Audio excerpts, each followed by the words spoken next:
صباح الحب والجمال والدلع والدلال. كنت رايح لماما النهارده الصبح، ربنا يديها الصحة والعافية يا رب، وأنا أسير على قدمي شاهدت شخصان يخاطبان بعضهما البعض. واحد بيقول لي تاني: كل سنة وانت طيب يا أبو حميد بمناسبة الفالنتاين. فرد عليه أبو حميد وقال له: وما هو الفالنتاين يا أخي؟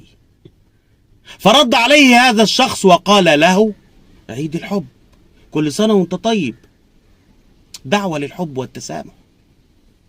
فرد عليه هذا الرجل وقال: عذرا يا أخي، أنا لا أعترف إلا بعيدين، عيد الفطر وعيد الأضحى.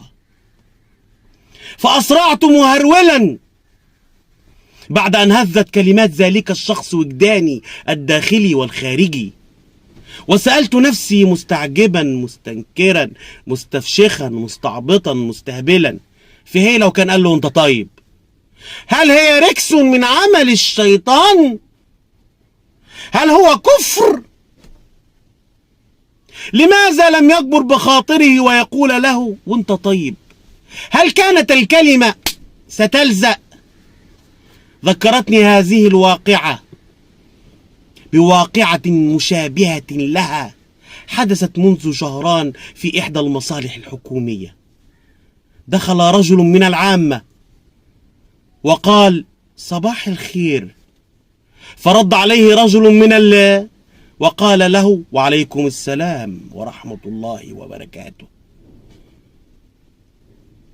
وسألت نفسي وقتها أيضا مستعجبا مستنكرا مستفشخا مستعبطا مستهبلا: فيها ايه لو كان قال له صباح النور؟ فيها ايه لو كان قال له صباح النور وجبر بخاطره؟ لعلمك بقى زمان أيام الرسول والصحابة عليهم رضوان الله وأيام الجاهلية كانوا يقولوا كده لبعض: امتى صباحا يا فلان، امتى صباحا يا علان، امتى صباحا يا مش عارف ايه، امتى صباحا يعني الصباح زي السلام عليكم. عارفين يا سيدي ان مفيش غير عيدين، عيد الفطر وعيد الأضحى. فيها ايه لما تخترع انت عيد جديد وتسميه عيد الحب؟